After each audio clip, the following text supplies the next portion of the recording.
Sukilimas buvo įrodymas sovietų melo, kada jie okupavo Lietuvą ir sakė, kad mes prisijungėm savanoriai ir taip toliau. Ir tauta staigiai parodė, kad jie tikrai nori laisvai gyventi ir vis tik atsidradus tokiam geram momentui, kada du didžiausiai pasaulio galiūnai pradėjo susikibti, kariauti ant Lietuvos žemės ir tada mes pasinaudojom šitą progą ir vis tik buvo tiek daug drąsos, kad sukilimas įvyko. Ir okupacijos metu pavyko paskelbti nepriklausomybę ir dar išsilaikyti pačiam fronte, pačiam susimušime, taip sakant, didžiausių jėgų, net 6 savaitės. Tai buvo rezistencijos, organizuotos rezistencijos pradžia.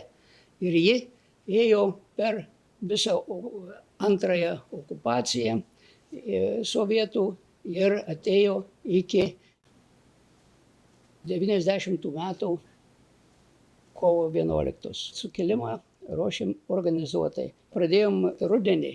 Per žiemą mes jau gerokai buvom sutelkę kai kurių ginklų, ypač sprogstamos medžiagos ir granatų.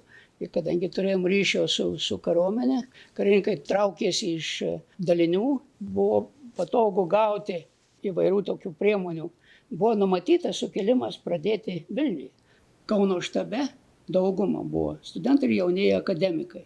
Pats Damušis irgi buvo jaunas profesorius, jis buvo nesenai pradėjęs profesoriauti. Ateitininkų korporacijos buvo neolituanų. Vilniuje štabą suėmė. Perėmė Kauno štabas sukilimui vadovauti. Mūsų buvo tikslas apsaugoti kiek galinti žmonių ir turto, kad nebūtų tiltai sprogdinami, kad namai nebūtų sprogdinami, kad viską savo pasiruošime.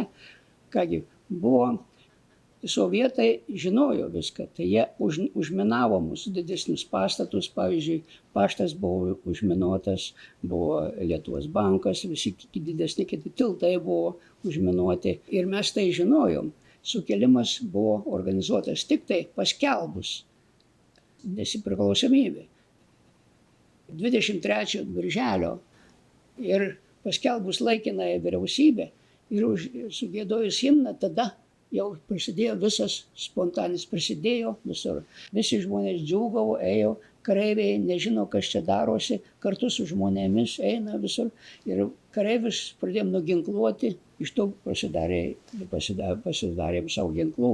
Buvo drausmingi partizanai ir visą senametį išlaikė labai gerai. Daugiau žuvo partizanų, bet gindami Aleksoto tiltą. Aleksoto pusėje tai ten jau buvo užmušta jau dešimtimis, kadangi vyko kaip reikiant kautynė. Susidarė grupės įvairiuose miestuose, kaimuose. Sukilime skaitoma, kad dalyvavo, kaip jau labai aktyviai dalyvavo apie 30 000 sukilėlių partizanų. Atstovavo visą daugumą tautos. Tai įsivaizduokit, vokiečių pilna okupacija. Vokiečiai buvo prieš nepriklausomybę. Daugelis sukilėlių buvo ir sušaudyti, vis tik karas tikrai vyko. Vokiečiai pasirodė vėliau, kad jie yra tikrai yra kiti antri okupantai ir kad jie visai mums jau nedraugai yra priešai. Prieš pat sukilimą daktaras Damušis mums pasakė, mes dabar kovojam su sovietais, eisim į sukilimą, bet mūsų pagrindinis priešas bus ir ilgas priešas bus vokietis, kadangi su jais dar iš jų reiks įsivaduoti. Taip sakant, mes žinojom šitą.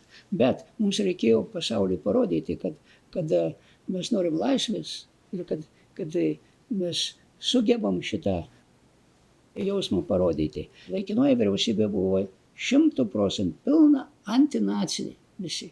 Naciai sustabdė jį po 6 savaičių, liepė įsiskirstyti jiem ir tada beveik visi perėjo į pogrindį. Daugelis jų buvo vėliau suimta, buvo koncentracijos stovyklose ir kaltinti vyriausybę, kad jie buvo pronacinį. Tai yra toks didelis nesusipratimas. Sovietai per antrąją okupaciją darė didžiausias pastangas, jiem buvo taip nepatogu, kad kad tada galėjo sukilti lietuviai nepriklausomybių kare, kaip vasario 16, kur 23 metais, kur žuvo, davė didžiausią auką gyvybę už nepriklausomybę.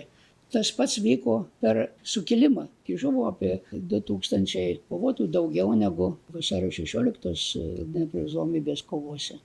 Ir šitą reikia pripažinti. Mes siekiame laisvės per mirtį. Tai yra didelis dalykas. Ir šitas turėtų būti kartojama visur. Reikia kovoti už tiesą.